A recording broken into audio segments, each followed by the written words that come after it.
हरिओम। सब प्रकार के विघ्नों का नाश करने वाले गणेश जी, सारी सृष्टि का पालन करने वाले भगवान विष्णु, ज्ञान की दाता सरस्वती जी, सब पुराणों की कर्ता श्री व्यास जी तथा सभी ज्ञानी जनों के चरण कमलों को नमस्कार।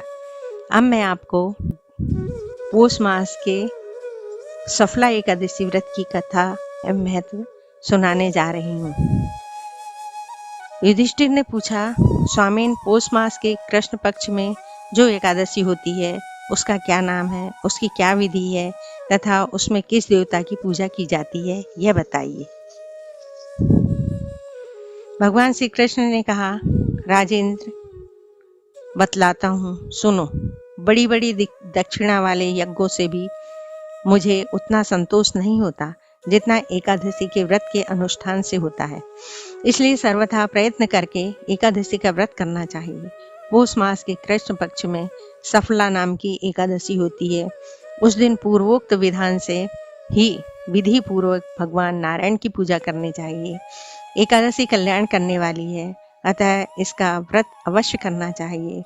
जैसे नागों में शेषनाग, पक्षियों में गरुड़, देवताओं में श्री विष्णु तथा मनुष्यों में ब्राह्मण श्रेष्ठ है, उसी प्रकार संपूर्ण व्रतों में एकादशी तिथि का व्रत श्रेष्ठ है। राजन, सफला एकादशी को नाम मंत्रों का उच्चारण करके फलों के द्वारा श्री हरि का पूजन करें। नारियल के फल, सुपारी, बिजोरा नींबू, जमीरा नींबू, अनार, सुंदर आंवला, लौंग, बेर तथा विशेषतः आम के फलों से देव देवेश्वर श्री हरि की पूजा करनी चाहिए। इसी प्रकार धूप दीप से भी भगवान की अर्चना करें। सफला एकादशी को विशेष रूप से दीपदान करने का विधान है। रात को वैष्णव पुरुषों के साथ जागरण करना चाहिए। जागरण करने वाले को जिस फल की प्राप्ति होती है वह हजारों वर्ष तपस्या करने से भी नहीं मिलता। नृपश्रेष्ठ, अब सफला एकादशी की शुभ कारिणी कथा सुनो। चंपावती नाम से विख्यात एक पुरी है जो कभी राजा महिष्मत की राजधानी थी। राजर्षि महिष्मत के 5 पुत्र थे। उनमें जो श्रेष्ठ था वह सदा पाप कर्मों में ही लगा रहता था। परिस्त्रीगामी और वैश्याशक्त था। उसके पिता के धन को पाप कर्मों में ही खर्च किया। वह सदा दुराचरण परायण तथा ब्राह्मणों का निंदक था। वैष्णवों और देवताओं की भी हमेशा निंदा किया करता था। अपने पुत्र को ऐसा पापाचारी देखकर राजा महिष्मत ने राजकुमारों में उसका नाम लुम्भक रख दिया। फिर पिता और भाइयों ने मिलकर उसे राज्य से बाहर निकाल दिया। लुम्भक उस नगर से निकलकर गहन वन में चला गया। वहीं रहकर उस पापी ने प्राय समूचे नगर का धन लूट लिया। एक दिन जब वह चोरी करने के लिए नगर में आया तो रात में पहरा देने वाले सिपाहियों ने उसे पकड़ लिया। किंतु जब उसने अपने को राजा महिष्मत का पुत्र बतलाया तो सिपाहियों ने उसे छोड़ दिया।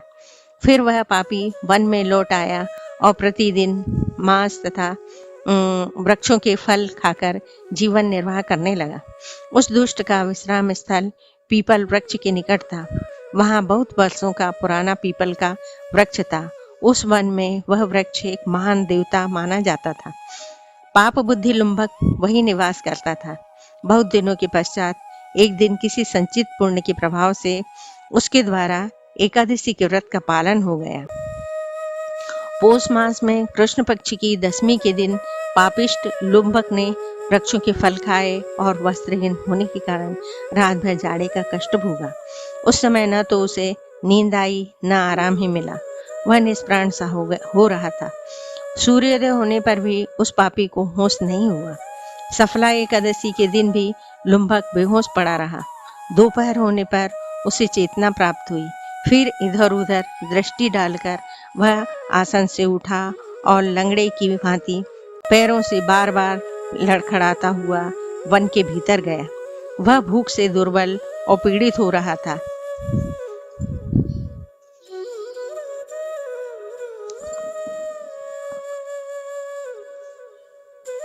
बहुत से फल लेकर जो ही विश्राम स्थान पर लौटा त्यों ही सूर्यदेव अस्त हो गए। तब उसने वृक्ष की जड़ में बहुत से फल निवेदन करते हुए कहा, इन फलों से लक्ष्मीपति भगवान विष्णु संतुष्ट हों। यूं कहकर लुम्बक ने रात भर नींद नहीं ली। इस प्रकार अनायास ही उसने एक व्रत का पालन कर लिया। उस समय सहसा आकाशवाणी हुई, राजकुमार, तुम सफला एकादशी के प्रसाद से राज्य और पुत्र प्राप्त करोगे। बहुत अच्छा, कहकर उसने वह वरदान स्वीकार किया। इसके बाद उसका रूप दिव्य हो गया। तब से उसकी उत्तम बुद्धि भगवान विष्णु के भजन में लग गई। दिव्य आभूषणों की शोभा से संपन्न होकर उसने अकंटक राज्य प्राप्त किया और 15 वर्षों तक वह उसका संचालन करता रहा। उस समय भगवान श्री कृष्ण की कृपा से उसके मनोज्ञ नामक पुत्र उत्पन्न हुआ। जब वह बड़ा हुआ तब लुम्बक ने तुरंत ही राज्य की ममता छोड़कर उसे पुत्र को सौंप दिया और भगवान श्री कृष्ण के समीप चला गया। वहां जाकर मनुष्य कभी शोक में नहीं पड़ता। राजन, इस प्रकार जो सफला एकादशी का व्रत उत्तम व्रत करता है वह इस लोक में सुख भोग कर मरने के पश्चात मोक्ष को प्राप्त होता है। संसार में वे मनुष्य धन्य हैं जो सफला एकादशी के व्रत में लगे हुए रहते हैं, उन्हीं का जन्म सफल है। महाराज, इसकी महिमा को पढ़ने, सुनने तथा उसके अनुसार आचरण करने से मनुष्य राजसूय यज्ञ का फल प्राप्त करता है। जय श्री कृष्ण।